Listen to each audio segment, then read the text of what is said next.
Las cuestiones expuestas en el breviario de Brecht son un camino abierto para los hombres del presente y para los que vendrán.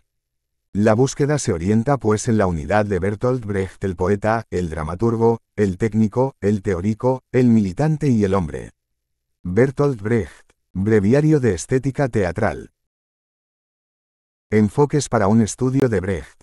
Para un estudio de Brecht desde el punto de vista estético y poético podemos bosquejar las siguientes proposiciones y sugerir los siguientes enfoques. 1. En nuestro tiempo los mayores creadores han sido al mismo tiempo los más fecundos teóricos del realismo. En la constelación de Mayakovsky, Eisenstein, Pudovkin, S.H. de Lojov y Eluard, Picasso, Vallejo, Hernández, Neruda, Brecht, se verifica y demuestra el carácter racional de la práctica artística. También el arte anticipa la humanidad plena del hombre socialista. 2. La dramaturgia de Brecht renueva el carácter comunitario de los antiguos espectáculos. Redescubre la espontaneidad teatral del goce artístico en sus misamos orígenes. La función del goce artístico se vuelve útil en sentido social.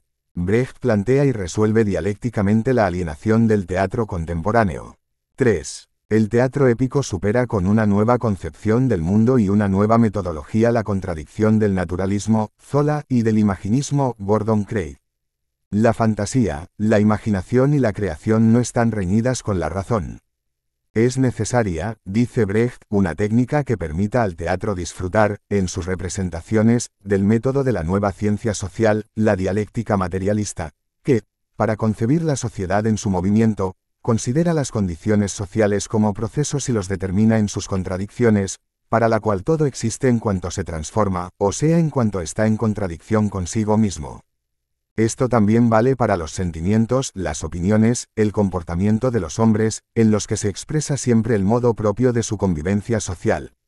4. Brecht vincula la praxis artística creadora a la praxis productiva que enfoca en función del trabajo como poder autoproductor del hombre tal como Marx lo ha definido en sus manuscritos económico-filosóficos. Actitud crítica, es actitud productiva y creadora. 5. Avanza creadoramente las tesis del realismo entrando en su práctica y en su fundamentación. Pero lo hace siguiendo las orientaciones apuntadas por Lenin al insistir en el carácter clasista y partidista del arte actual.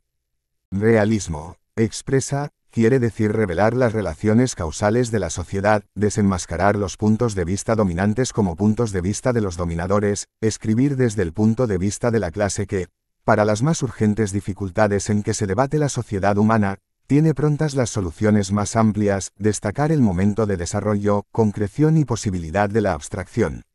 6. El realismo de una obra no surge por comparación con las obras realistas del pasado.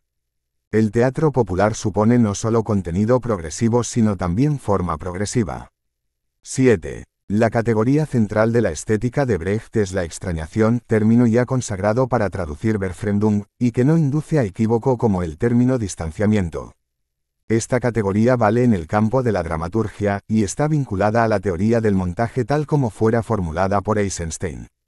La extrañación resuelve la vieja paradoja del actor formulada por Diderot. Dinamiza y objetiva la experiencia del espectador estableciendo entre éste y la representación un vínculo dialéctico en lugar de una pasiva relación de identificación o ensimismamiento. 8. La extrañación brechtiana se determina dialécticamente en muchas dimensiones. Extrañación dramaturgo, realidad social, extrañación estructural de la obra, escena-escena, etc., extrañación director-autor, interpretación creadora, actor-personaje y actor-actor, y personaje-personaje, extrañación musical, extrañación mímica, coreográfica y escenográfica, extrañación del tiempo y del espacio, en todas las otras dimensiones, extrañación técnica del trabajo actoral y extrañación en la relación público-representación. Pero aquí no se agota el alcance de la extrañación. Así también puede verse su revaloración del vínculo entre percepción e imaginación, etc.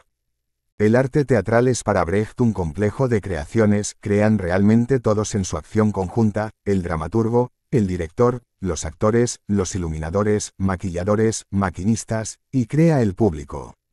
9. Brecht interpreta las actitudes corporales, vocales y expresivas condicionadas por el gesto social. Con su teoría del gesto innova el concepto de estilística y de lenguaje artístico, y la función de la improvisación unida a la elaboración. 10. Brecht, al superar la escuela de Stanislavski, no solo supera una técnica teatral específica sino además un realismo inconsecuente con residuos y supuestos parciales de carácter romántico y naturalista. Integra la técnica teatral en una nueva concepción de la dramaturgia y del arte teatral. Brecht precisa la especificidad esencial del teatro abriéndolo hacia el pueblo y al contacto con las otras artes. La extrañación también vale entre las distintas artes. 11. La teoría del montaje vinculada con el teatro chino, con los misterios medievales, con el teatro isabelino y el teatro griego, como así también con géneros como la revista musical, tiene un paralelo en la teoría de Eisenstein, con la que se complete e integra. Los intentos de montaje brechtiano en el cine contemporáneo, al parecer frustrados, no han tenido en cuenta todo ese complejo y esa riqueza de dimensiones del planteo de Brecht. 12. La concepción de la estructura dramática de Brecht al introducir la extrañación y el montaje, en términos conscientes, renueva y libera las limitaciones del tradicional problema de los géneros teatrales, haciendo nacer las formas directamente de los contenidos. 13. El lenguaje teatral se despoja de artificios y elabora sus imágenes con todos sus medios poniendo la tensión en el movimiento mismo de la acción teatral. En la acción se narra. La tipificación de personajes se hace dinámica porque concibe al hombre cambiante. Nunca sus personajes se definen fuera de los temas argumentales o de las situaciones, nunca son los mismos del principio al fin. Brecht, habiendo aceptado en un principio las ideas de Lukács sobre la tipificación, ha avanzado más y ha abandonado el curso relativo, lineal, para moverse en torbellino. 14. La concepción de Brecht opone a las tendencias antiguas y al teatro impregnado de fatalismo un teatro de libertad condicionada de creación. El nuevo punto de vista de Brecht ya estaba anticipado en dramaturgos y teóricos del teatro contemporáneo, pero el mérito de Brecht es haber plasmado todos esos antecedentes en la unidad de su obra y su teoría. ********. El breviario de estética teatral Kleines QR Ganon für das Theater contiene las proposiciones y argumentos de una concepción del arte, estética y poética, que está conscientemente vinculada a la transformación de la sociedad, a la lucha de clases y a su ideología. Los teóricos y artistas neutralistas y de la derecha pretenden hace tiempo inventar una imagen parcial del artista, aceptando sus obras luego de perdonarles su ideología. Otros, y entre ellos se encuentran algunos famosos dramaturgos como Ionesco y Dürrenmatt, en su polémica anti-Brecht, usan un recurso más sutil tratando de disociar por centrifugación separando sus prejuicios políticos de una supuesta entraña incontaminada y pura. Ionesco llega a acusar a Brecht de ilustrar ideas ya hechas y de contribuir a la fijación de mitos. Porque para Ionesco el socialismo es un mito, curioso mito ionesquiano de la inexistencia del socialismo. Nuestra última proposición dice así. 15. Las coordenadas del arte y del pensamiento de Bertolt Brecht definen la vanguardia contemporánea de la estética dialéctico-materialista, de la poética realista y del arte militante revolucionario. La demostración de estas proposiciones, el planteo y la solución propuesta a estas y otras cuestiones por el breviario de Brecht son un camino abierto para los hombres del presente y para los que vendrán. La búsqueda se orienta pues en la unidad de Bertolt Brecht, el poeta, el dramaturgo, el técnico, el teórico, el militante y el hombre. Raúl Sciarretta. Buenos Aires, noviembre de 1963. Breviario de Estética Teatral. Premisa. Nos proponemos examinar la estética que puede inferirse de la práctica particular del estilo teatral que se está desarrollando desde hace algunos decenios. Las indicaciones y enunciados teóricos, polémicos o técnicos, publicados ocasionalmente por algunos autores en forma de observaciones sobre sus obras no hacían más que rozar los problemas estéticos sin prestarles gran interés. Sin embargo, no se expresaba un tipo de teatro que ampliara o restringiera la elección de sus medios artísticos extendiendo o limitando su función social y, cuando la discusión lo permitía, se hacía pie en el campo de la estética refutando o haciendo propios, según las condiciones de la lucha, los preceptos vigentes de la moral y del buen gusto.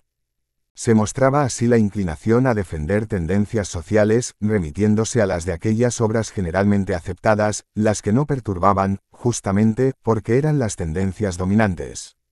Se denunciaba como síntoma de decadencia el desinterés de la producción contemporánea por las cosas más dignas de interés. Se acusaba a esas ventas de diversión nocturna de haber hecho del teatro una rama del comercio burgués de estupefacientes. Las representaciones de la vida social en la escena, incluyendo también las del naturalismo, hacían reclamar a toda voz representaciones científicamente exactas e invocar, frente al viejo culinarismo de insensatas delicias ofrecidas a los ojos y al alma, la bella lógica de la tabla pitagórica. El repudio desdeñoso del culto de lo bello marchaba parejo con la aversión a aprender y con el desprecio de lo útil, y hacía tiempo que nada bello se lograba producir. Se aspiraba pues a un teatro científico, y cuando costaba demasiada fatiga pedir en préstamo o robar del arsenal de los conceptos estéticos lo suficiente para lograr el respeto de los estetas de profesión, se amenazaba simplemente con hacer del medio de goce un objeto de estudio y transformar ciertas instituciones, de lugares de esparcimiento que eran, en órganos de publicidad, o sea, emigrar del reino de lo agradable.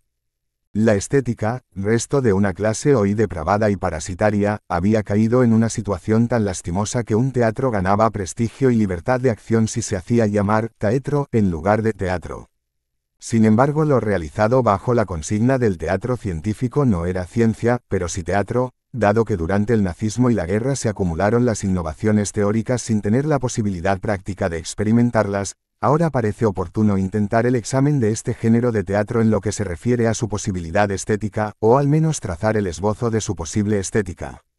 Sería demasiado difícil querer exponer una teoría como la de la extrañación, Befremdung, teatral sin argumentos estéticos.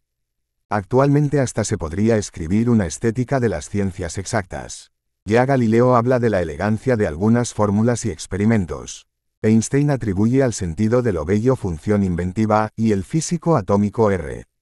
Oppenheimer exalta la actitud científica que tiene su particular belleza y parece corresponder a la condición terrestre del hombre. Reiteramos pues, a despecho de muchos, nuestra intención de no emigrar del reino de lo agradable, y afirmamos ahora, tal vez contra la opinión general, nuestra intención de establecernos en este dominio. Tratamos el teatro como lugar de recreación, desde el punto de vista de una estética, y examinamos cuál es el género de recreación que nos agrada. 1. El teatro consiste en producir representaciones vivas de hechos humanos tramados o inventados, con el fin de divertir. Aquí nos referimos al teatro, sea antiguo o moderno. 2. Podríamos incluir también las relaciones entre hombres y dioses. Pero podemos prescindir de ese aspecto porque de lo que se trata es de las condiciones mínimas del teatro. Aun aceptando esa extensión, la función más general de la institución del teatro seguiría siendo para nosotros la de recrear. Esta es la función más noble que para el teatro hemos logrado encontrar. 3. Desde que el mundo es mundo, el propósito del teatro, como el de todas las otras artes, consiste en divertir a la gente. Este propósito le confiere siempre su especial dignidad, no le es necesaria otra función que la de divertir, pero es esta una condición indispensable.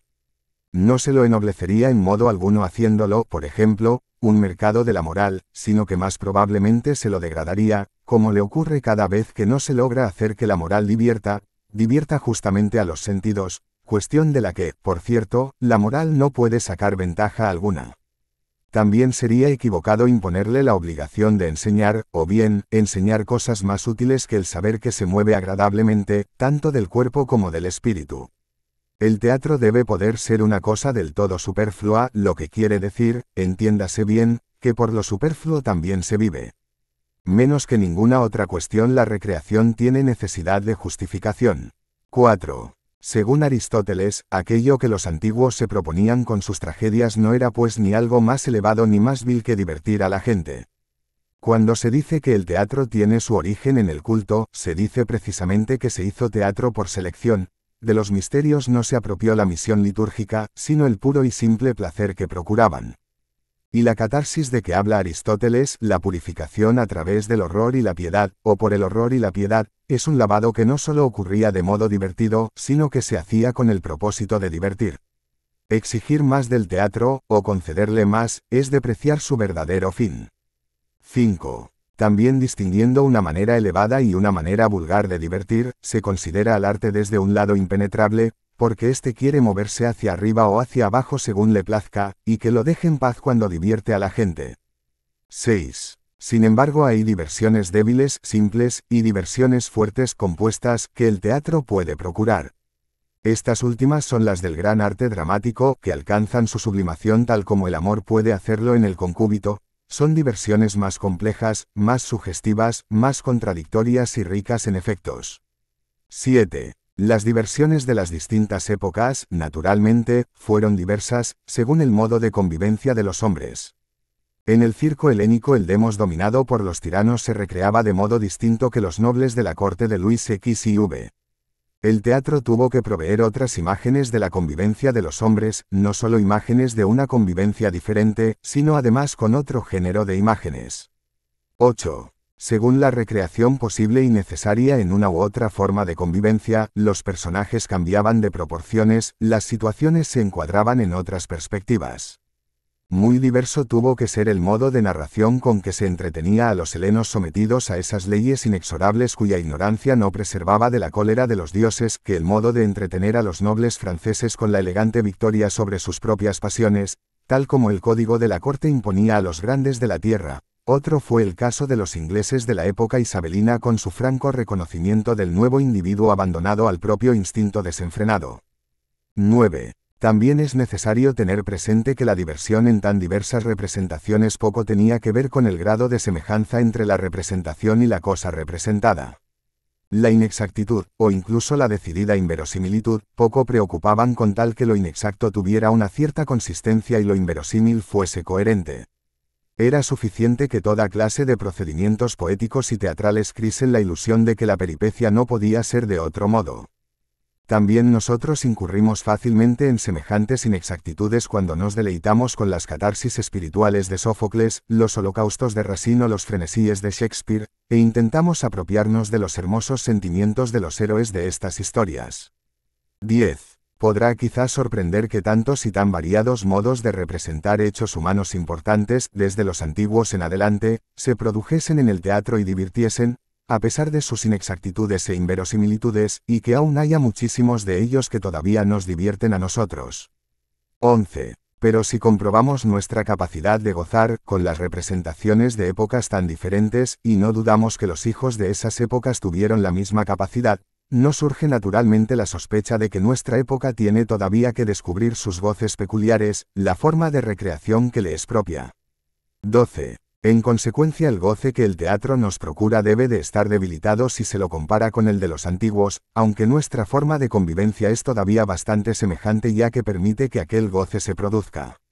Nos apropiamos de las obras del pasado mediante un proceso relativamente nuevo, o sea el de ensimismamiento, al que en verdad mucho no se prestan. De modo que en gran medida nuestro goce se alimenta de diversas fuentes, las que tan intensamente debieron dominar a nuestros mayores. Nos aferramos a las bellezas de la lengua, a la elegancia con que se desenvuelve la historia y otros aspectos que estimulan nuestra imaginación, o sea, sobre los accesorios de las obras antiguas, sobre los artificios poéticos y teatrales destinados a ocultar las incongruencias de la historia. Nuestros teatros no tienen ya ni la capacidad ni el gusto para contar de modo claro esas historias, ni siquiera las del gran Shakespeare, que en verdad no son tan antiguas, es decir, no son capaces de hacer verosímil la conexión de los hechos. Y sin embargo, según Aristóteles, y en esto estamos de acuerdo con él, la trama es el alma del drama. Siempre nos preocupa en forma creciente el modo primitivo y descuidado con que se representa la convivencia social, y no solo en las obras antiguas, sino también en las modernas construidas con el viejo molde. Todo nuestro modo de gozar comienza a hacerse inactual. 13. Las incongruencias en la representación de hechos humanos son los factores que hacen disminuir nuestro goce en el teatro. Y esto es así porque frente a los hechos representados nuestra actitud no es la misma que la de nuestros antepasados. 14. Al investigar cuál es la diversión inmediata, el placer pleno y completo que nuestro teatro podría procuramos al representar la convivencia, tenemos que considerarnos a nosotros mismos hijos de una edad científica. Las ciencias determinan nuestra convivencia social, vale decir nuestra vida, en una medida totalmente nueva. 15. Hace algunos cientos de años, personas de diversos países, pero no aisladamente, iniciaron experimentos con los cuales esperaban descubrirle a la naturaleza sus secretos. Pertenecían a una clase de artesanos que vivían en las florecientes ciudades y que transmitieron sus invenciones a otras personas que las explotaron prácticamente sin buscar en el desarrollo de las nuevas ciencias nada más que un lucro personal. Oficios que durante un milenio habían mantenido sus métodos casi sin alteración conocieron entonces un desarrollo extraordinario, reuniéndose en muchos lugares por razones de concurrencia, se agruparon por doquier grandes masas de hombres que organizados en una nueva forma iniciaron una producción en escala gigantesca. Muy pronto la humanidad desplegó fuerzas tales como antes ni siquiera hubiera podido soñar. 16. Fue como si la humanidad solo entonces se encontrase unida y consciente para hacer habitable el planeta donde vivía. Diversos elementos de la Tierra como el carbón, el agua y el petróleo se transformaron en tesoros. El vapor fue utilizado para mover vehículos, unas pequeñas chispas revelaron una fuerza natural capaz de producir luz, de llevar el sonido más allá de los continentes. Aquellas cosas que el hombre siempre había visto sin pensar en disfrutarlas ahora comenzó a mirarlas con ojos nuevos para someterlas y hacerlas servir a su comodidad. Su ambiente se transformó de decenio en decenio, de año en año y luego casi de día en día. Yo escribo estas líneas con una máquina que no existía cuando vino al mundo. Me traslado con los nuevos vehículos a una velocidad que mi abuelo ni siquiera podía imaginar. Entonces no había nada que se moviese con tanta rapidez. Y yo puedo volar, cosa que mi padre no podía hacer. Ya con mi padre pude hablar de un continente a otro, pero solo con mi hijo he visto las imágenes en movimiento de la explosión de Hiroshima. 17. Si bien las ciencias han hecho posible un grandísimo cambio y sobre todo una formidable mutabilidad de nuestro ambiente, no por eso se puede decir que el espíritu científico nos anima de modo igualmente decisivo.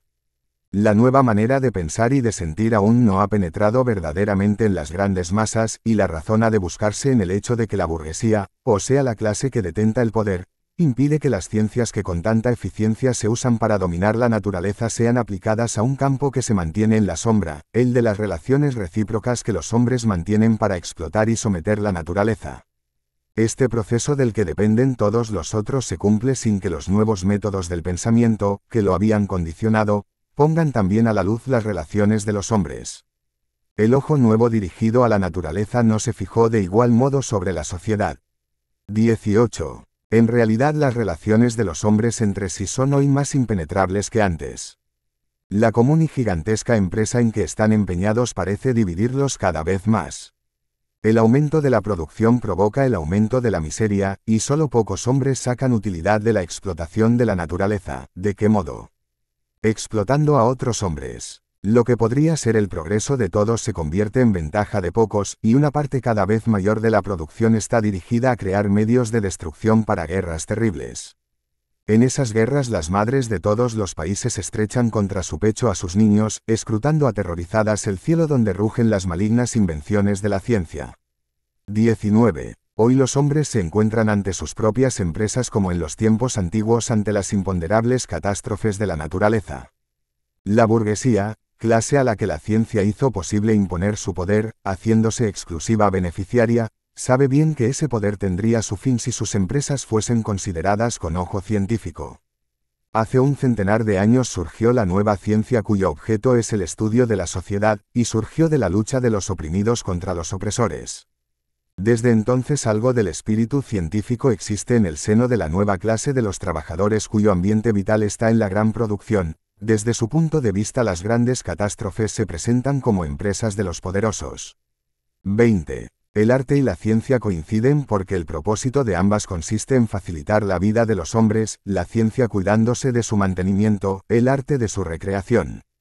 En la era que se anuncia el arte logrará el goce de la nueva productividad, la que es capaz de mejorar en gran medida nuestro bienestar y podría constituir en sí misma, cuando no se la trabe, el deleite más grande.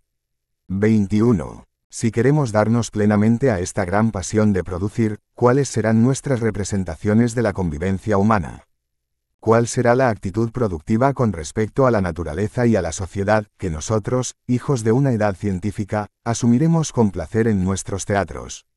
22. Será una actitud crítica. Con respecto a un río esa actitud consiste en construir diques, con respecto a un árbol fructífero, en hacerle injertos, con respecto a la locomoción, en construir vehículos y móviles, con respecto a la sociedad, en revolucionar la sociedad. Nuestras representaciones de la convivencia humana están destinadas a los constructores de diques, a los cultivadores de frutos, a los que fabrican vehículos y a los transformadores de la sociedad, a quienes invitamos a nuestros teatros rogándoles que no olviden sus propios y vivos intereses a fin de confiar el mundo a su razón y a sus corazones para que lo transformen según su propio talento. 23. Es verdad que el teatro podrá asumir una actitud tan libre solo si sabe aliarse con las tendencias más impetuosas de la sociedad, asociándose a todos aquellos que tienen mayor interés en esa gran transformación. Basta ya el puro y simple deseo de desarrollar nuestro arte de acuerdo con los tiempos en que vivimos, para llevar este teatro de una era científica de los centros a la periferia. Allí se pondrá a disposición, por así decir, de las grandes masas, de aquellos que producen mucho y viven difícilmente para que se entretengan útilmente con sus grandes problemas. Para ellos podrá ser difícil responder a nuestro arte y comprender el nuevo modo de divertirse, por lo cual tendremos que aprender a descubrir lo que necesitan, y cómo lo necesitan, pero de su interés podemos estar seguros. Estos hombres que parecen tan alejados de las ciencias naturales, lo están porque se los mantiene alejados, y para poder apropiarse de las ciencias naturales tienen antes que desarrollar y poner en práctica una nueva ciencia de la sociedad. Y por eso son los verdaderos hijos de la era científica, cuyo teatro no se pondrá en movimiento si ellos no lo ponen en movimiento. Un teatro que hace de la productividad la fuente principal del goce tendrá también que hacer de ella su tema principal, y tratará con particular empeño todo lo que hoy impide al hombre autoproducirse, o sea de empeñarse en vivir, recrear y recrearse. El teatro debe dirigirse a la realidad para estar en condiciones y tener el derecho de producir imágenes eficaces de la realidad. 24. Esto facilita al teatro la tarea de apoyarse del mejor modo posible en las instituciones de enseñanza y de estudio. Aunque no se le puede imponer toda clase de materias científicas que le quitarían el carácter de goce, es libre de divertirse con el estudio y la investigación. Produce entonces imágenes prácticas de la sociedad capaces de influirla, y las produce como verdadero y propio juego para los edificadores de la sociedad. Expone las experiencias de la sociedad, pasadas y presentes, de modo tal que hagan posible el goce de las reacciones, los conocimientos, los impulsos que los más apasionados, los más sabios y activos de entre nosotros extraigan de los acontecimientos de cada día y del siglo. Ellos gozarán de la sabiduría que viene de la solución de los problemas, de la ira en que puede transformarse útilmente la compasión por los oprimidos, del respeto ante las cosas humanas, que es amor del hombre, en suma, de todo lo que puede deleitar a quienes lo producen. 25. De ese modo el teatro podrá también hacer gozar a sus espectadores de la moralidad particular de su época, que nace de la productividad. Cuando el teatro sabe transformar la crítica, vale decir el gran método de la productividad, en fuente de goce, la moral no le impone otras obligaciones pero le deja por cierto muchas posibilidades. Con este método la sociedad también puede extraer goce de los fenómenos asociales, siempre que sean representados como grandes y vitales. Entonces muestran con frecuencia inteligencia y dotes de particular valor empleadas no obstante con fines destructivos. La sociedad es, sin embargo, capaz de gozar la libre magnificencia de un río ruinosamente desbordado, pero cuando tiene el poder de dominarlo, solo entonces es realmente suyo. 26. Para nuestro propósito no podemos dejar el teatro tal como es. Observemos en una de estas salas el efecto producido por el espectáculo. Veremos que los espectadores permanecen casi inmóviles en una extraña actitud, parecen mantener cada músculo como en un gran esfuerzo o como relajado por un gran debilitamiento. Los espectadores no se comunican entre sí. Están reunidos como durmientes que tienen sueños inquietos, como se dice de los soñadores de incubos, están acostados de cúbito dorsal. Es verdad que tienen los ojos abiertos, pero no miran, ven, tampoco escuchan, aunque son todo oídos. Tienen los ojos fijos sobre la escena, como hechizados, expresión proveniente de la Edad Media, época de brujas y de clérigos. Ver y escuchar son actividades, y en ocasiones también medios de goce, pero esta gente no solamente se aliena de toda actividad sino que parece materia pasiva. El rapto en el que parecen abandonarse a sensaciones imprecisas y violentas, es tanto más profundo cuanto mejor saben recitar los actores. Tanto es así que desaprobando este estado de cosas nosotros estamos tentados de proponer que el actor recite del peor modo posible. 27. En lo que se refiere al mundo que en tal teatro se representa, aportando justamente aquellos actos esquemáticos para producir tal género de atmósferas y de emociones, observaremos que es puesto en escena con ingredientes tan escasos, tan miserables, un poco de papel maché, mímica, texto, con el fin de que los realizadores sean admirados gracias a tan mezquinas imitaciones y conmuevan a sus rápidos auditores mucho más violentamente que cuanto logra conmoverlos el mundo mismo. 28. La gente de teatro tiene excusas al respecto. La diversión que venden a cambio de dinero y de gloria no podrían producirla con imágenes más exactas del mundo, ni presentar de manera menos mágica sus imágenes inexactas. Vemos que a ellos no les falta capacidad para representar a los hombres. Los verdugos y los personajes de segundo plano, particularmente, testimonian un auténtico conocimiento de la naturaleza humana que logran diferenciar. Los personajes principales, en cambio, deben ser genéricos, a fin de que el espectador pueda identificarse en ellos. Sus características deben justificarse dentro del ámbito en que puede afirmarse. Sí, es justamente así. Dado que el espectador desea entrar en posesión de determinadas sensaciones como aquellas a que puede aspirar un niño cuando se sienta sobre el caballo en una justa, el orgullo de tener un caballo y de poder montar, el placer de sentirse transportado de ese modo ante los ojos de los otros niños, la posibilidad de sueños venturosos en que cada uno persigue o es perseguido, etc. Para probar todo, poco importa al niño que el caballo de madera semeje o no un caballo verdadero y que la cabalgata se limite a una pequeña vuelta. La única cosa importante para los espectadores de estos teatros es poder cambiar un mundo contradictorio por un mundo armonioso, ese mundo que se conoce bastante mal por un mundo que se puede soñar. 29. Así es el teatro que tenemos delante, un teatro que hasta ahora se ha mostrado capaz de transformar a nuestros confiados amigos que llamamos los hijos de una edad científica, en una masa atemorizada, crédula, hechizada. 30. Es verdad que desde hace medio siglo hasta hoy ellos han podido ver algunas representaciones de la convivencia humana un poco más fieles, como ser algunos personajes que se rebelan contra ciertos abusos de la sociedad o incluso contra toda la estructura social. Su interés ha sido bastante grande para hacerles soportar con muy larga paciencia el extraordinario empobrecimiento que en estos casos se daba de la lengua, la historia y el horizonte espiritual, ya que aquel soplo de espíritu científico marchitaba los estímulos usados, pero el sacrificio casi no valía la pena. El refinamiento de la reproducción prejuzgaba cierto modo de divertirse sin satisfacer. La escena iluminaba el campo de las relaciones humanas pero no los hacía transparentes. Las sensaciones producidas según el viejo sistema, el sistema de la magia, eran la característica de una época y nada más. 31. Los teatros están todavía destinados a la distracción de una clase que limita el ejercicio del espíritu científico por temor a que se extienda al ámbito de las relaciones humanas. Y la misma exigua parte proletaria del público, reforzada solo ocasionalmente y en forma insegura por la participación de trabajadores intelectuales, tiene necesidad de divertirse de la vieja manera sin reconocer el goce al que está destinada. 32. Y bien, ya que estamos en el baile, bailemos. Evidentemente estamos envueltos en una lucha, y por tanto tenemos que luchar. Sabemos sin embargo que la misma incredulidad es capaz de levantar montañas. No basta con saber que nos está vedado el acceso a ciertas cosas. Cosas que son mantenidas detrás de un telón. Levantemos el telón. 33. En su estado actual el teatro muestra la estructura de la sociedad que se representa en la escena como una realidad inmodificable, la que está sentada en la sala. Edipo, que ha pecado contra algunos principios que rigen la sociedad de su tiempo, es castigado por los dioses y los dioses no son susceptibles de crítica. Los grandes personajes shakespearianos que llevan en sí su propio destino cumplen irremisiblemente su vana y mortal carrera hacia la catástrofe, y se justifican en sí mismos. En su desgracia no la muerte sino la vida resulta obscena, la catástrofe no es criticable. Víctimas humanas por doquier, bárbaros entretenimientos. Los bárbaros, según sabemos, poseen un arte.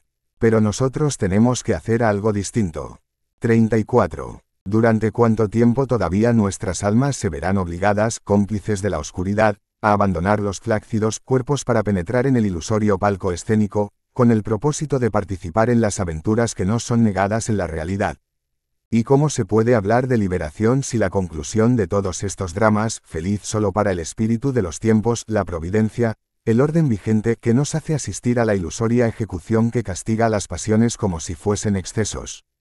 En el Edipo entramos pues de rodillas porque los tabúes aún existen y todavía la ignorancia no se salva del castigo.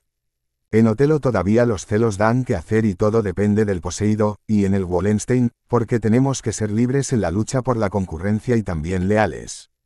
Estos hábitos de íncubos son favorecidos también por obras como Espectros y los Tejedores, donde todavía la sociedad aparece sumamente problemática, al menos como ambiente. Pero dado que las sensaciones, las intuiciones, los impulsos de los personajes principales no son impuestos, consecuentemente en lo que se refiere a la sociedad no podemos obtener más que lo que el ambiente nos da.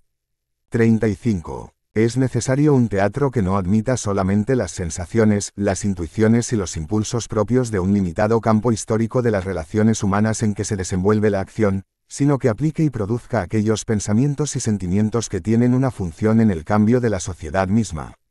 36. Hay que caracterizar este campo en su relatividad histórica. Lo cual significa que hay que romper con el hábito que iguala distintas estructuras del pasado con la nuestra, y en consecuencia nuestra época adquiere el carácter de algo que siempre ha existido y es eterno. Nosotros queremos destacar y mantener su diversidad, y no perder de vista su carácter transitorio. Para señalar este aspecto transitorio no bastan el folclore y cierto colorismo, nuestros teatros lo usan más bien para dar mayor relieve a la identidad del comportamiento humano en las diversas épocas. De los medios teatrales hablaremos más adelante. 37. Si hacemos actuar a nuestros personajes sobre la escena como impulsados por fuerzas sociales diversas de acuerdo con las distintas épocas, modificamos la tendencia de nuestro espectador a abandonarse al ambiente escénico. Ya no pensará más, así actuaría también yo porque tendrá que agregar, si viviese en las mismas condiciones. Y cuando representemos trabajos históricos inspirados en nuestro tiempo, también las condiciones que determinan las acciones podrán aparecer con su carácter particular. Así surge la crítica. 38. Estas condiciones históricas no deben ser imaginadas ni realizadas como oscuras potencias profundas, porque son solo los hombres quienes las crean y las mantienen, y serán los hombres quienes han de transformarlas, ellas nacen a través de lo que ocurre en la escena. 39. Si un personaje responde históricamente de acuerdo con su época, y en otras épocas respondería de modo diverso, no es eso por definición cada uno. De acuerdo, cada uno responde diversamente según los tiempos y la clase a que pertenece, si viviese en otros tiempos, o en la etapa declinante de la vida, respondería sin duda de modo diverso pero no por eso menos determinado, y tal como respondería cada uno en la misma época y en la misma situación, mas no podemos preguntarnos si pueden existir distintas respuestas. ¿Dónde está el hombre, vivo, inconfundible, que no es igual a sus semejantes? Es evidente que la representación debe hacerlo visible y ello puede ocurrir si esta contradicción en el personaje es representada. La figuración histórica ha de tener algo de los esbozos que con relación a la figura elaborada definen los trazos de otros movimientos y de otros rasgos. Imagínese un hombre que dice un discurso y hablando cambia de opinión, o dice frases contradictorias, y que el eco repitiendo sus palabras permita destacar ese contraste. 40. Representaciones de este tipo requieren un recitado que permita libertad y movilidad al espíritu del espectador. Este debe estar, por así decirlo, en condiciones de hacer continuos montajes fílmicos sobre nuestra construcción, extrayendo en forma de pensamiento los movimientos sociales, o bien contraponiéndolos con otros, proceso que confiere al comportamiento efectivo un carácter no natural, en el sentido de que los movimientos representados aparecen menos naturales y en consecuencia más manejables.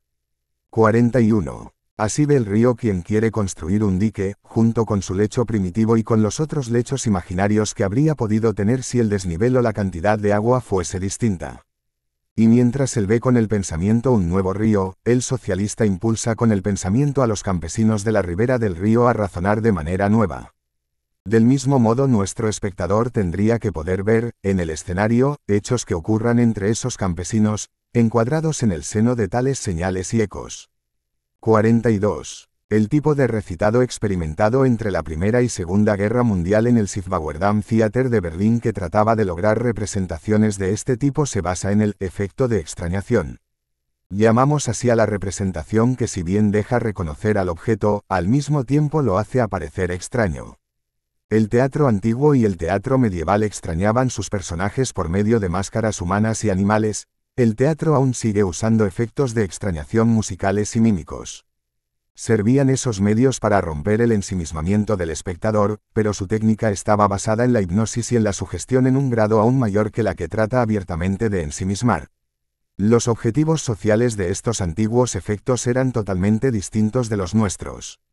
43. Los viejos efectos de extrañación sustraen de modo absoluto la cosa representada de la aprehensión del espectador, se la muestran como fatalidad. Los nuevos efectos no tienen en sí nada de caprichosos, es el ojo científico el que considera caprichoso lo que no es habitual. Los nuevos extrañamientos deberían descubrir solamente los procesos socialmente influibles en aquel aspecto habitual que hoy está fuera del alcance de la mano. 44. Lo que desde hace mucho tiempo no ha sufrido cambios puede parecer realmente inmutable. Por todos lados encontramos cosas demasiado evidentes como para que no se exijan comprensión. Las experiencias que los hombres hacen entre sí aparecen con frecuencia naturales como el sol. El niño que crece en un mundo de viejos aprende a vivir como los viejos, aprende las cosas tal como las ve. Y si uno es bastante audaz como para desear algo distinto, hallará excepcional su deseo. Y aunque llegara a reconocer que el destino que le ha reservado la providencia es en realidad el que le impone la sociedad, este enorme conglomerado de seres semejantes, casi un todo mayor que la suma de sus partes, le parecerá algo que a él no le es posible influir. Y no obstante, aunque no influible, la sociedad le parecerá familiar, quien desconfía de lo que le es familiar. Para que todos estos factores naturales lleguen a parecerle problemáticos, él tendrá que lograr desarrollar en sí el ojo extrañante con el que el gran Galileo observó la lámpara oscilante.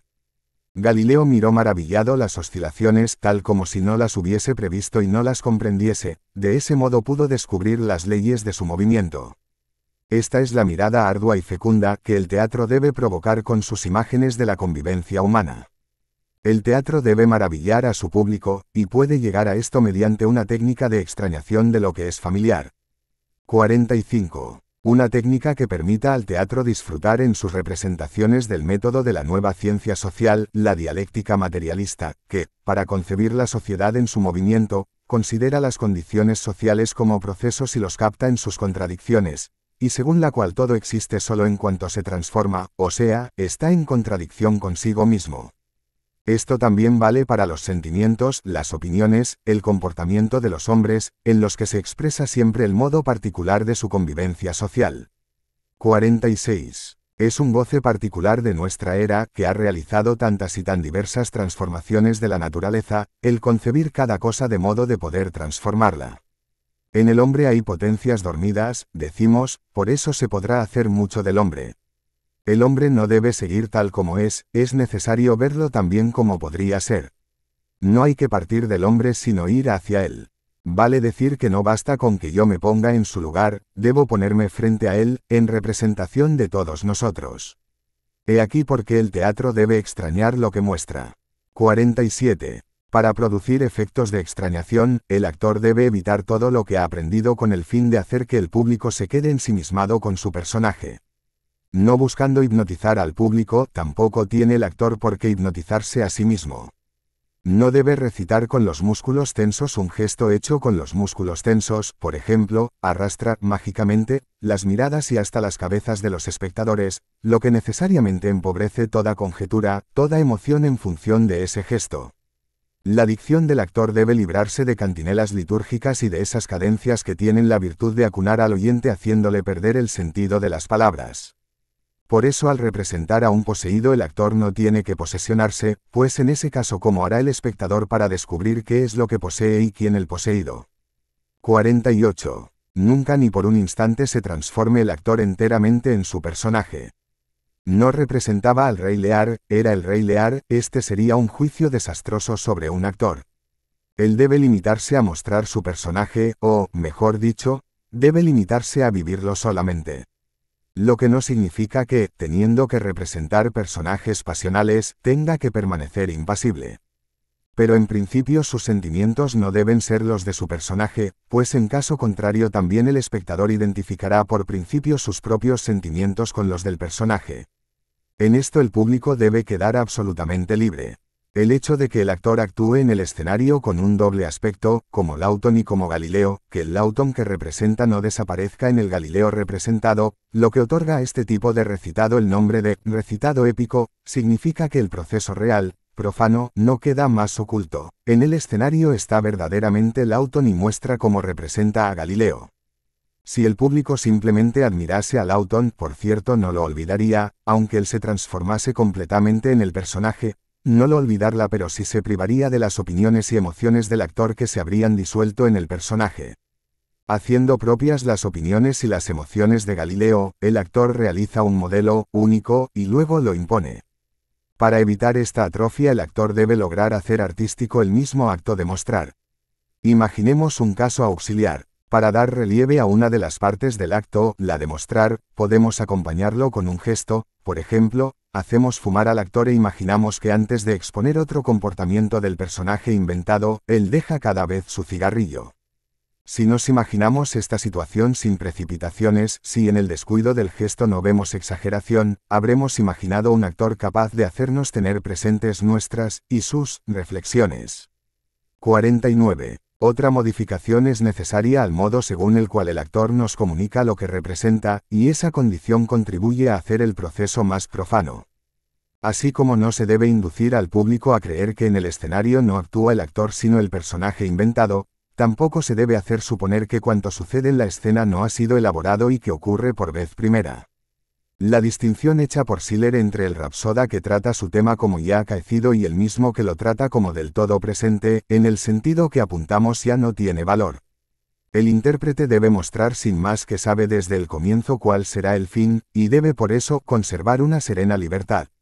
El actor cuenta, representa la historia de su personaje, sabe más que él y no le impone el ahora y el aquí como ficciones autorizadas por las reglas del juego, sino que diferencia el ayer y el lugar para que se haga así visible la conexión de los acontecimientos. 50. Esto reviste particular importancia cuando se trata de representar acciones de masas o un ambiente en vías de transformación, como en el caso de guerras o revoluciones. Entonces el espectador puede ver representadas las situaciones y el curso del conjunto. Oyendo hablar a una mujer, por ejemplo, podrá imaginarse oírla hablar de otro modo algunas semanas después, o imaginarse que otras mujeres en el mismo instante pero en otro lugar hablan de modo diverso. Esto puede lograrse si la actriz recita su parte como si la mujer se acordase de esa época luego de haberla vivido y, consciente de lo que ha ocurrido después, solo expresase con sus palabras lo que vale para aquel momento, ya que vale lo que ha perdurado. Pero extrañar un personaje de modo de hacerlo propiamente ese personaje y en ese preciso momento, solo será posible cuando evite crear la ilusión de que el actor se identifica con el personaje y la representación con el acontecimiento. 51. Pero para lograr esto tenemos que abandonar otra ilusión, la de que cada uno actuaría tal como actúa el personaje. Yo actúo así, se ha convertido pues en yo he actuado así, pero ahora se trata de cambiar el yo he actuado así por él ha actuado así y no de otro modo. Sería simplificar demasiado querer conformar las acciones al carácter y el carácter a las acciones, de ese modo no se pueden mostrar las contradicciones inherentes en las acciones y en el carácter de las personas reales. No es posible hacer la demostración de las leyes que mueven la sociedad ilustrándolas con casos ideales, ya que lo impuro, lo contradictorio, es el carácter propio del movimiento inherente a las cosas en movimiento. Como criterio será suficiente, esto es indispensable, que sean creadas condiciones experimentales, o, con otras palabras, que sea posible imaginar un contraexperimento, porque aquí la sociedad se trata como si lo que sucede lo estuviese experimentando. 52. En los ensayos el actor también podrá servirse de la identificación que en la representación debe evitarse, pero solo la usará como uno de tantos métodos de observación. En los ensayos puede ser útil, si se usa moderadamente, y ha llevado también al teatro contemporáneo a un alto grado de sutileza en la interpretación de los caracteres. Claro está que la identificación resulta sumamente primitiva si el actor se limita a preguntarse, ¿cómo sería si a mí me ocurriese esto o aquello? ¿Cómo sería si dijese así o hiciese de este modo, en lugar de preguntarse, ¿cómo he oído decir o he visto hacer tal cosa a otros? Esto le permitirá abstraer aquí y allí diversos elementos para construir un nuevo personaje que puede ser el personaje de la historia, y también otro. La unidad del personaje se forma de modo que las características singulares se contradicen recíprocamente. 53. La observación es un elemento fundamental del arte dramático. El actor observa a los otros hombres con todos los músculos y todos los nervios, en un acto de imitación que es al mismo tiempo un proceso mental. Si se limita a imitar, cuanto más reproduce la cosa observada, y esto no basta, dado que el original dice lo que dice con una voz demasiado natural. Para llegar de la copia a la figuración, el actor mira a las personas como si le demostrasen lo que hacen, como si le recomendasen que reflexione sobre lo que hacen. 54. Sin opiniones y sin intenciones no se puede representar. Sin conocer, nada se puede mostrar, como se hace para saber qué es lo que vale la pena conocer. Si el actor no quiere ser un papagayo o un mono, debe apropiarse del conocimiento de la convivencia humana propia de su época, participando en la lucha de clases. A algunos esto podrá parecerles humillante porque transfieren el arte, después de cobrar sus honorarios, a las esferas excelsas. Pero las decisiones fundamentales para el género humano se deciden sobre la tierra y no en las esferas celestes, y mediante lo que se expresa, no dentro de sus cerebros. Nadie puede estar por encima de la lucha de clases, porque nadie puede situarse por encima de los hombres. La sociedad no tiene un portavoz común desde que está dividida en clases que se combaten. Cuando el arte se dice sin partido, eso significa que pertenece al partido dominante. 55. Por eso decimos que la toma de posición es otro elemento imprescindible del arte dramático, y esa elección hay que hacerla fuera del teatro. Lo mismo que la transformación de la naturaleza, la transformación de la sociedad es un acto de liberación, y es esa alegría que nace de tal liberación lo que el teatro de la era científica tiene que comunicar. 56. El paso siguiente consiste en examinar cómo tomando esta posición el actor tiene que leer su parte. Lo que importa es que no se aferre demasiado al esquema.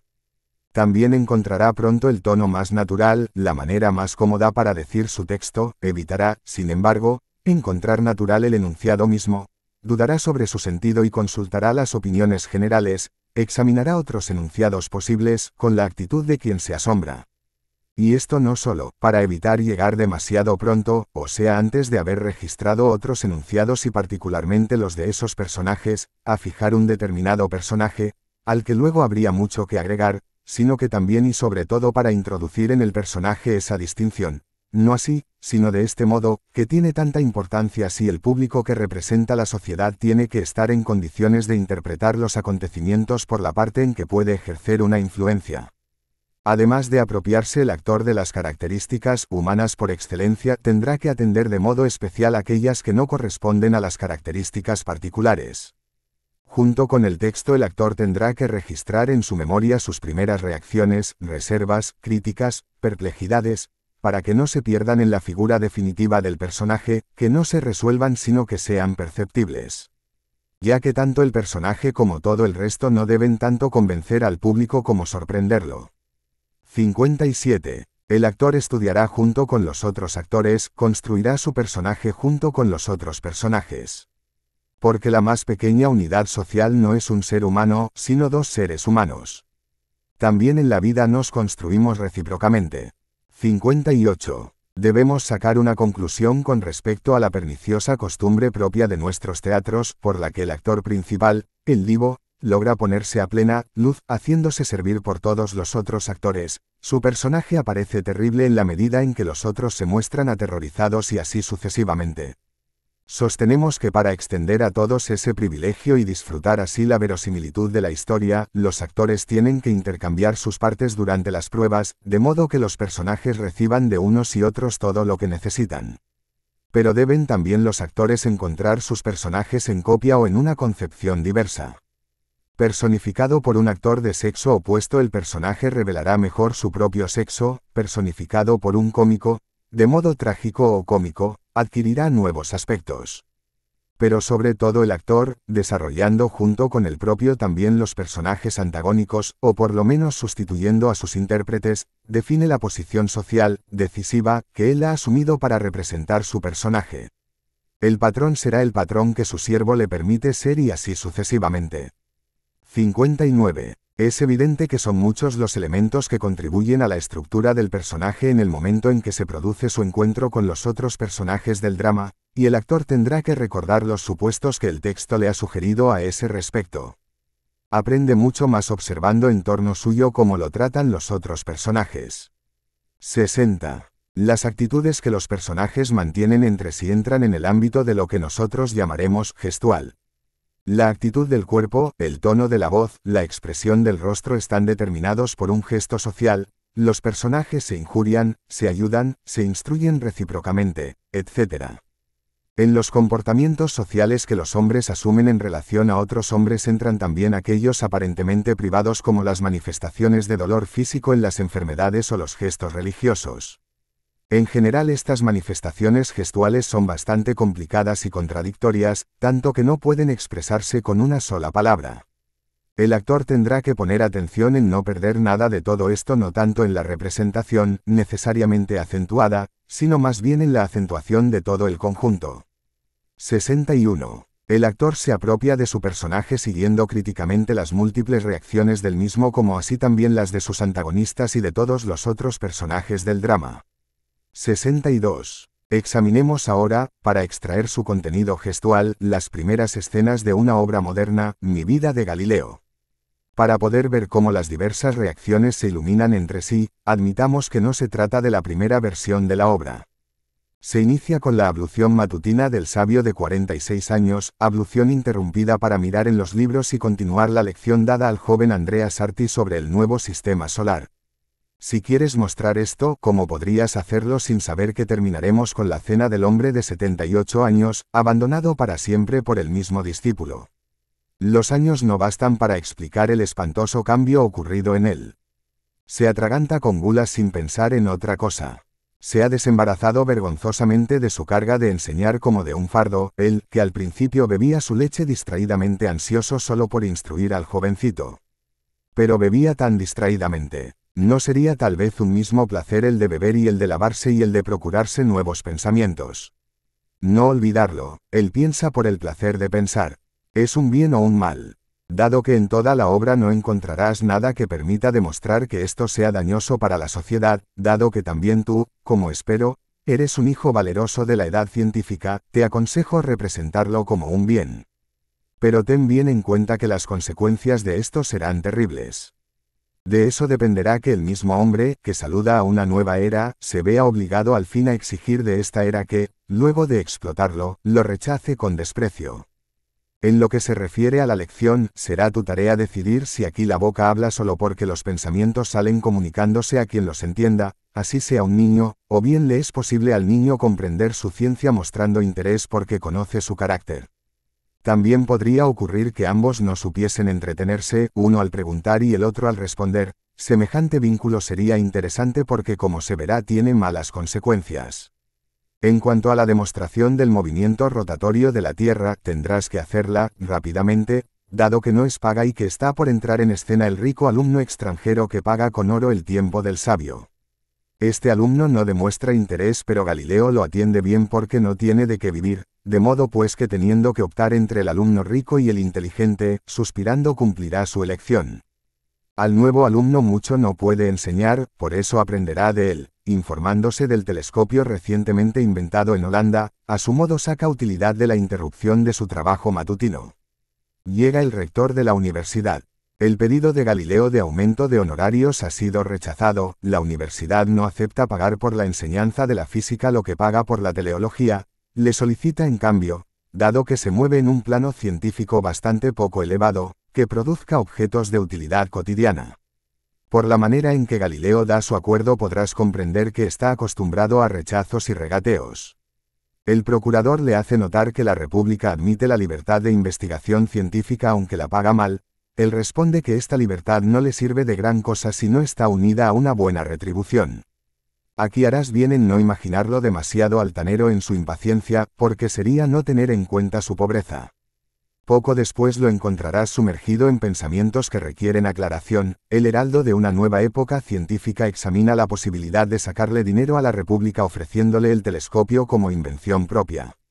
Comprobarás con estupor que el nuevo invento le interesa únicamente en cuanto ofrece la posibilidad de ganar algún escudo y que Galileo lo estudia para lograr ese propósito. Pero luego descubrirás en la segunda escena que cuando Galileo vende la invención a la señoría de Venecia con un discurso lleno de indecorosas mentiras, ya casi ha olvidado ese dinero, porque además del interés militar del instrumento ha descubierto su valor astronómico. La mercancía que se ha obligado a fabricar, digamos mediante verdadera extorsión, se muestra utilísima para la investigación que tuvo que interrumpir para producirla. Cuando, durante la ceremonia en la que acepta los inmerecidos homenajes, se vuelve al amigo científico comentándole sus maravillosos descubrimientos, y aquí no se debe olvidar mostrar cuánto de teatral tiene esta actitud, descubrirás en él una emoción mucho más profunda que la que le procura la perspectiva de lucro. Aunque su charlatanería vista desde este perfil tiene poca importancia, indica cómo este hombre está decidido a seguir el camino más fácil y a servirse de su razón tanto para fines mezquinos como para fines elevados. Más tarde le espera una prueba aún más significativa, ¿y no es acaso verdad que cada claudicación hace más leve la claudicación siguiente? 63. Interpretando de este modo el material gestual, el actor se apropia del personaje al mismo tiempo que se apropia de la historia. Partiendo de la historia, del acontecimiento limitado visto en su conjunto, puede llegar al personaje definitivo que resuelve en sí todos los rasgos particulares.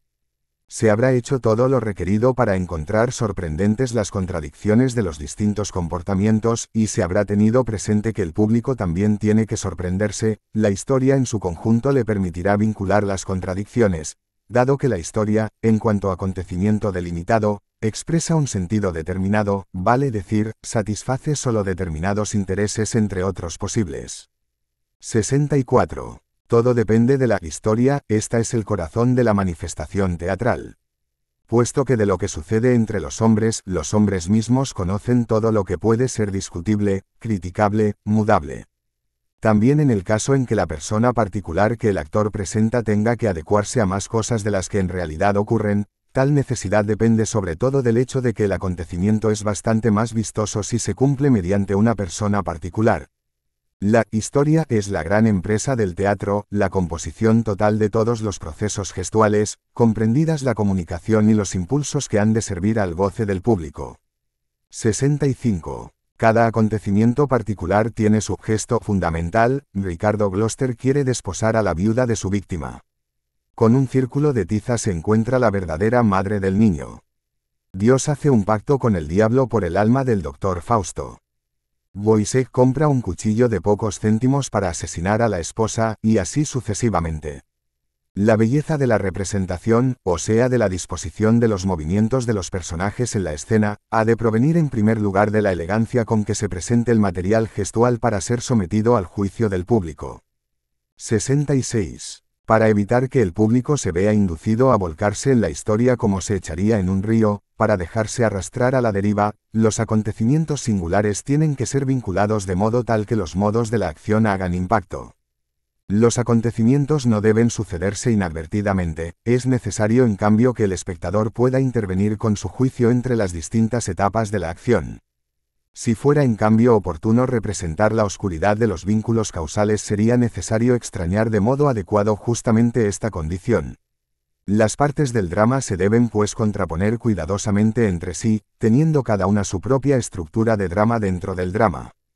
Títulos como los mencionados en el parágrafo precedente pueden servir bien a este propósito, títulos que contengan una argucia sobre la sociedad y que también indiquen cuál es la interpretación más oportuna, imitando, según el caso, el tono de los títulos de una crónica, de una balada, de un diario o de una descripción de usos y costumbres. La descripción de usos y costumbres ofrece, por ejemplo, un modelo elemental de representación extrañada. Se puede representar una visita, el modo de tratar a un enemigo, el encuentro de dos amantes, acuerdos de negocios o de orden político, como si no se hiciese más que mostrar los usos de un lugar. Así presentado, el proceso único y particular adquiere un aspecto extraño, dado que aparece como algo general de que se ha hecho uso. Para extrañarlo basta ya el hecho de que el espectador se pregunte si, y en qué medida, es deseable que un proceso dado se convierta realmente en un uso. El estilo poético de los trovadores se puede estudiar en las ferias. Dado que extrañar también significa hacer célebre, ciertos acontecimientos se representan simplemente como hechos célebres, con sus particularidades y como estudiándolos tratando de no ofender en ningún momento a la tradición. En síntesis, son posibles muchos tipos de narración, sea que se sirva de esas características o que se le inventen otras. 67. ¿Qué y cómo se debe extrañar? Es una cuestión que depende de la interpretación que se quiera dar a la historia, y al hacer esto el teatro podrá defender vigorosamente los intereses de su época. Tomemos por ejemplo el célebre drama Hamlet. Si tengo presente que estoy escribiendo en una época sanguinaria y oscura en la que gobiernan clases criminales, una época en la que se difunde la duda en la eficacia de la razón que se usa para servir tales abusos, me parece que esta historia se puede interpretar del siguiente modo: los tiempos son belicosos. El padre de Hamlet, rey de Dinamarca, ha matado al rey de Noruega en una guerra de rapiña victoriosa. El hijo de este último, Fortinbras, se arma para una nueva guerra, pero el rey de Dinamarca es igualmente suprimido por su hermano. Los hermanos de los dos reyes muertos, convertidos en reyes a su vez, evitan la guerra mediante un acuerdo que permite a las tropas noruegas atravesar el territorio danés por una guerra de rapiña contra Polonia.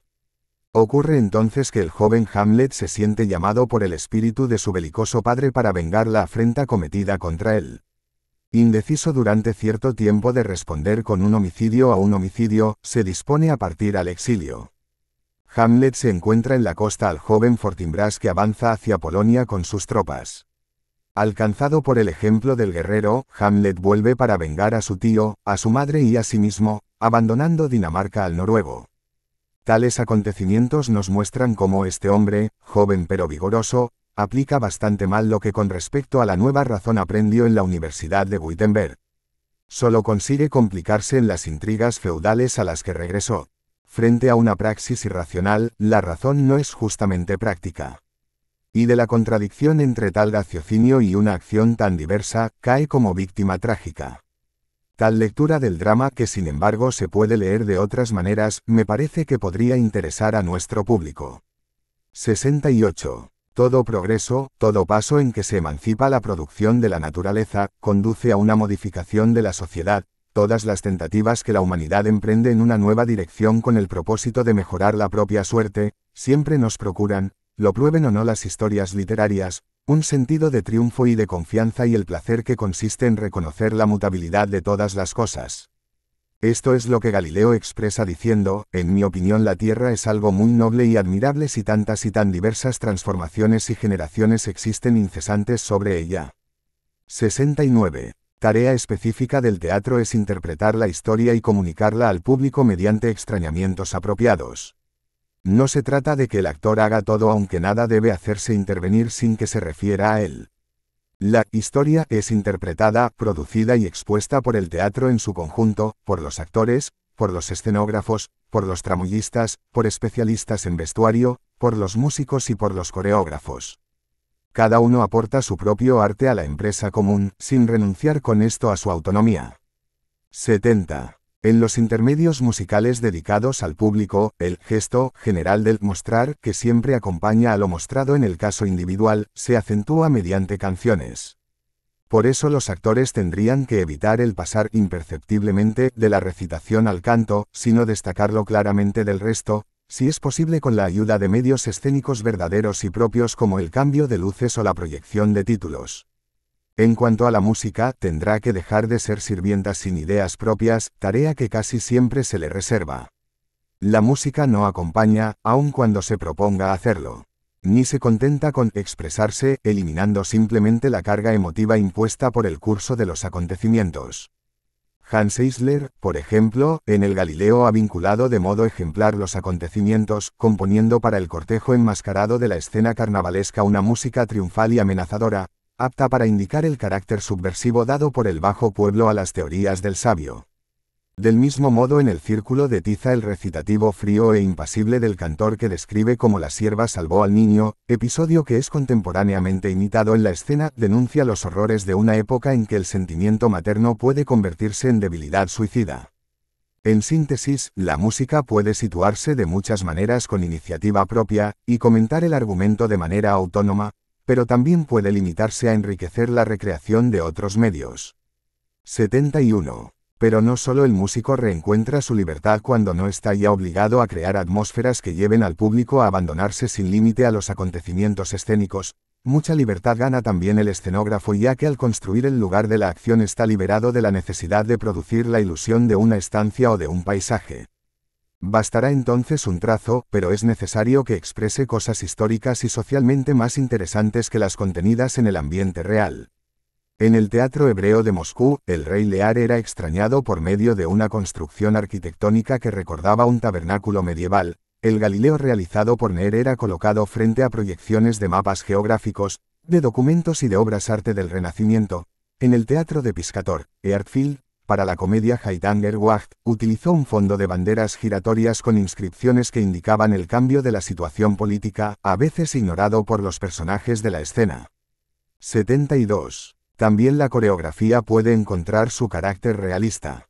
Es un error bastante frecuente el creer que la coreografía no sirva para representar los hombres como son en realidad.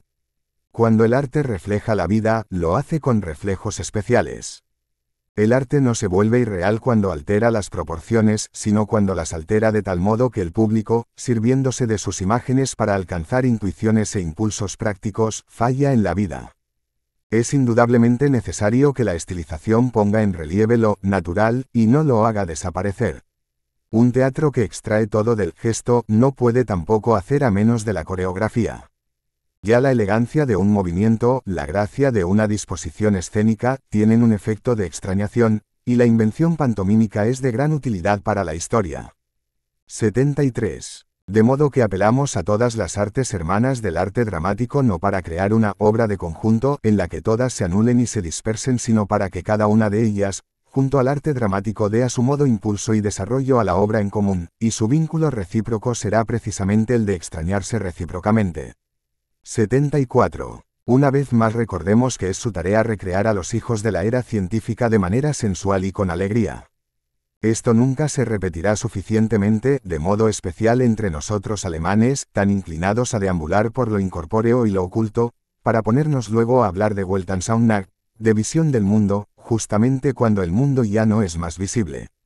Hasta el materialismo entre nosotros es poco más que una idea. Nosotros transformamos las alegrías de los sentidos en deberes conyugales, sometemos el goce artístico a la instrucción, y por estudio no entendemos una conciencia pura sino un olfatear con la nariz sobre las cosas. Nuestro hacer no es un alegre ocuparse, y para demostrar nuestra capacidad no hablamos del placer que nos procura algo sino del sudor que nos ha costado. 75. Nos falta aún hablar de cómo se debe presentar al público lo que se ha construido durante los ensayos. Es necesario que la representación pública se proponga el gesto de mostrar algo acabado. Se presenta pues al espectador aquello que no se ha rechazado luego y de haberlo probado muchas veces, y las representaciones logradas deben ser alcanzadas con plena conciencia, a fin de que con plena conciencia sean acogidas. 76. Porque las representaciones deben ceder el paso a la cosa representada, a la convivencia de los hombres, y el placer de verlas perfectas nos confortará en el placer más especial de ver que las normas de esta convivencia, puestas a la luz, fueron antes consideradas provisionales e imperfectas. De ese modo el teatro puede conservar en el público su productividad, además del mero hecho del espectáculo.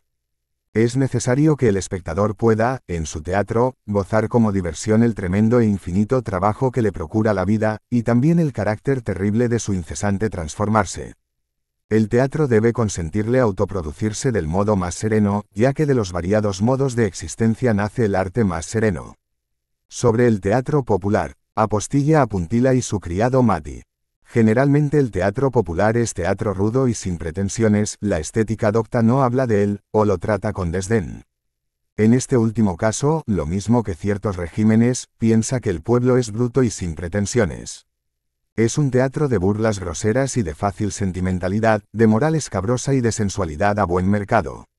Los malos son castigados, y los buenos se casan, los laboriosos heredan y los malos se quedan sin nada. La técnica de los autores de este género teatral se puede decir que es internacional y además invariable. Los actores hablan con afectación y se comportan en la escena con natural vanidad, basta en suma una buena dosis del despreciado diletantismo. El gusto de las grandes ciudades con el pasaje del teatro popular a la revista se ha adaptado a los tiempos. La revista es al teatro popular como la canzoneta a la canción popular, si se tiene presente que en las formas populares el teatro no alcanza jamás la nobleza del canto. Alrededor de 1930 la revista asumió formas literarias. El alemán Wangenheim, el danés Abey, el americano Blitzstein y el inglés Auden escribieron en forma de revista interesantes trabajos que sin embargo no eran ni groseros ni desprovistos de pretensiones. Tienen algo de la poesía del viejo teatro popular, pero nada de su ingenuidad. Evitan sus situaciones convencionales, sus personajes esquemáticos, pero, visto más de cerca, están profundamente penetrados de espíritu romántico. Aquí las situaciones son grotescas, y los personajes, en verdad, no existen, a lo más son partes. El monótono argumento ha sido rechazado completamente, es un fino hilo rojo o directamente no existe. Para la representación se aplican medios del arte, por eso los diletantes no pueden montarlas, pero se trata de medios propios del arte del cabaret. Parece empresa vana querer revivir el viejo teatro popular, ya que está completamente empantanado y lo más grave aún es que en verdad no ha conocido un auténtico florecimiento. Por otra parte la revista teatral literaria no ha logrado hacerse popular, y en ella surge el lujo a buen mercado. Ella tiene sin embargo algunas exigencias, aunque no se llegue a satisfacerlas. Se puede admitir que existe la exigencia realista pero no descriptiva. ¿Cómo se puede pues concebir este nuevo espectáculo popular? En lo que se refiere a la trama, la revista literaria ofrece algunos preciosos aspectos. Ya hemos dicho que renuncia a la unidad y a la continuidad de la trama presentando números, sketches más o menos vinculados entre sí.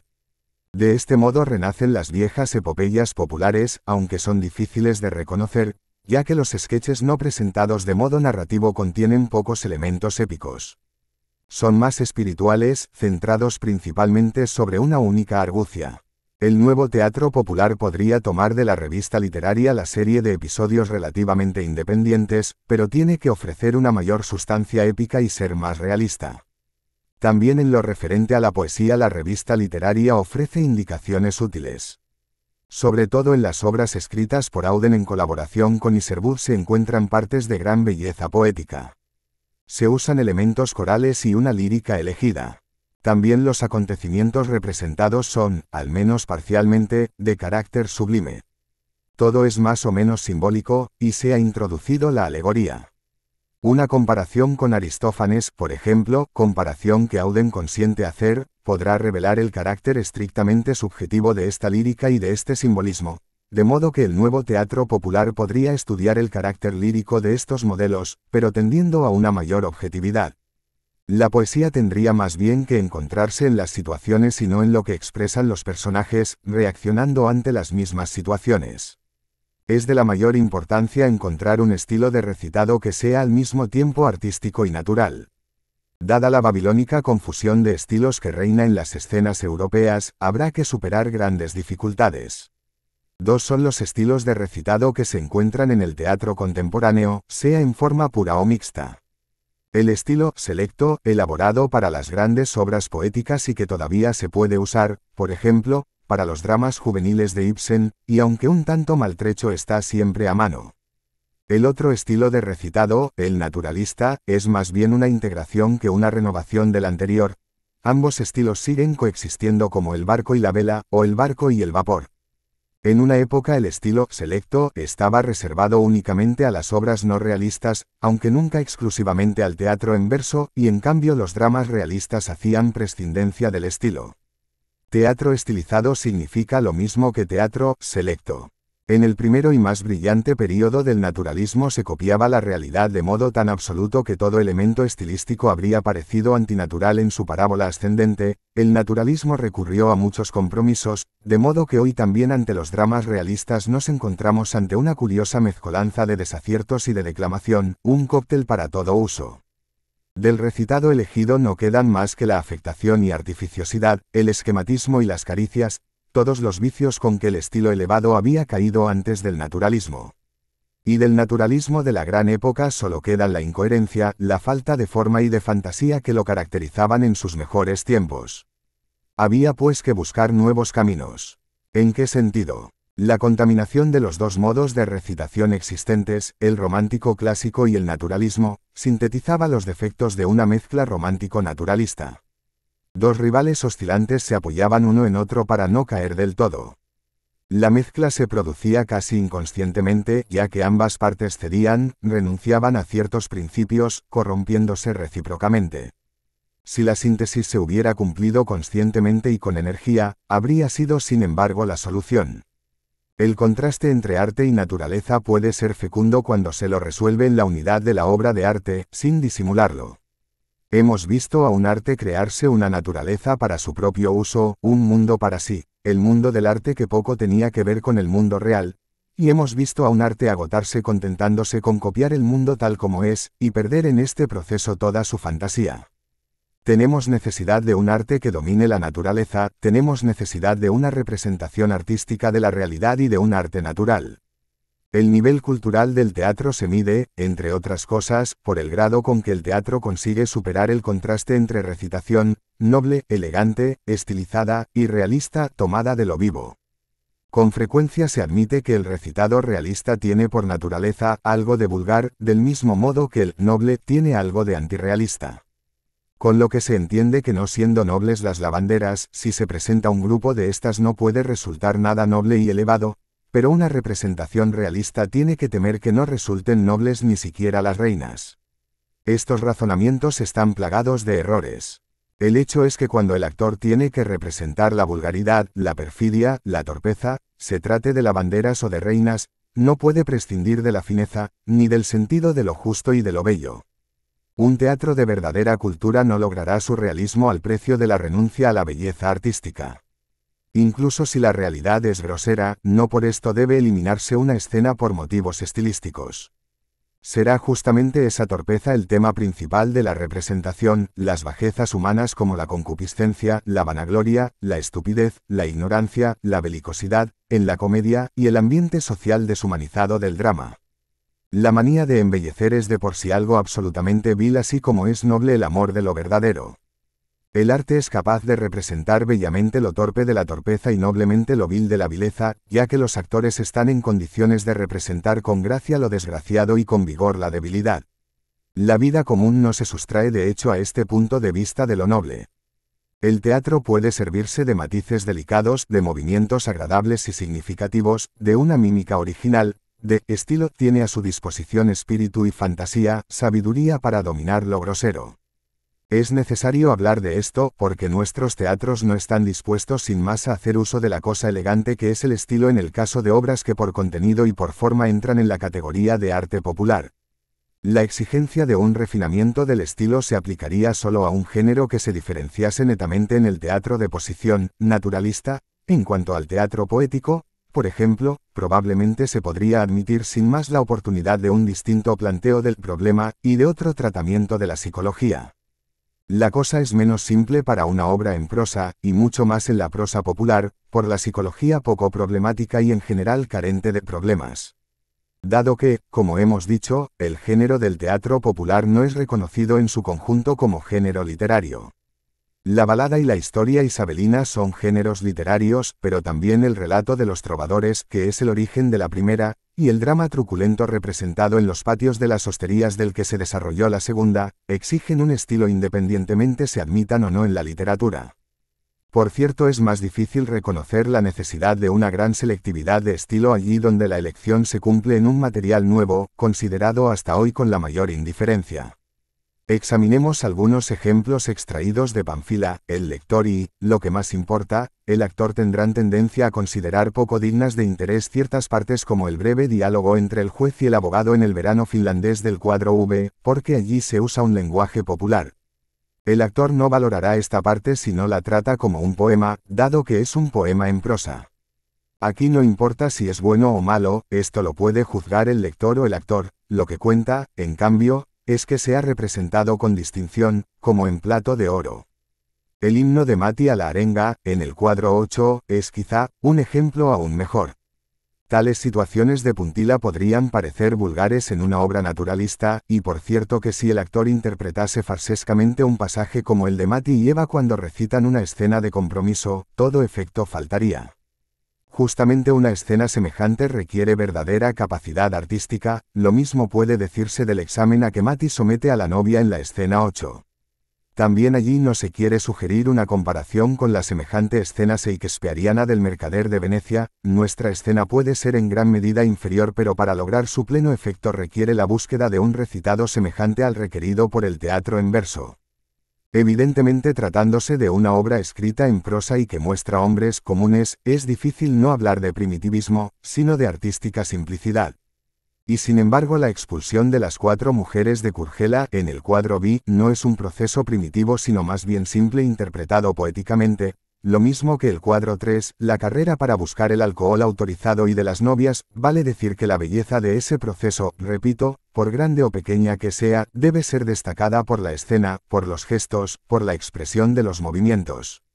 También los personajes son interpretados con cierta grandeza, y esto no podrá lograrlo el actor que haya aprendido naturalísticamente su parte, y que no comprenda que el recitado naturalista es aquí inadecuado. La tarea le será más fácil si se convence que tiene que crear un personaje nacional y que por eso tiene que apelar a todo su conocimiento humano, a toda su audacia y a toda su sensibilidad. Una última advertencia: Pánfila no es de ningún modo una obra de tesis. En ningún momento y bajo ningún aspecto la parte de Puntila deberá ser despojada de su encanto natural. Será necesario un estudio atento para representar poéticamente, delicadamente y con un máximo de variaciones las escenas de la embriaguez y lo menos grotescas y brutales que sea posible las de lucidez. Para que nos entendamos, será necesario intentar conferirle a Puntila un estilo en el que estén unidos elementos de la comedia del arte junto con elementos del drama realista de costumbres.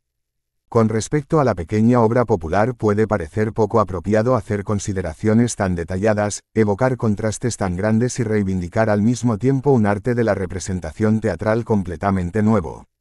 Pero este nuevo arte tenemos que reivindicarlo de todas las maneras, lo necesitamos para todo nuestro repertorio, es indispensable para la representación de las grandes obras maestras de épocas pasadas, y debe ser trabajado para que puedan nacer nuevas obras maestras. Las anteriores consideraciones no tienen otro propósito que señalar que también la nueva obra popular tiene que apelar a un nuevo arte realista. El espectáculo popular es un género hace ya tiempo despreciado y abandonado al diletantismo y a la rutina. Es hora ya de fijar a este género la alta meta a la que su mismo nombre lo conduce. Bertolt Brecht nació el 10 de febrero de 1898 en Augsburgo, Baviera, en el seno de una próspera familia. Su padre era propietario de una fábrica de papel. Crece en su pueblo natal y desde la adolescencia revela su vocación de escritor. Se inscribe a la Escuela de Medicina en la Universidad de Ludwig Maximilian de Múnich. A la vez asiste a seminarios de teatro con Arthur Kutscher. Cursó estudios en las universidades de Múnich y Berlín. Desde los 15 años inicia una relación sentimental con Paula Bagnolser.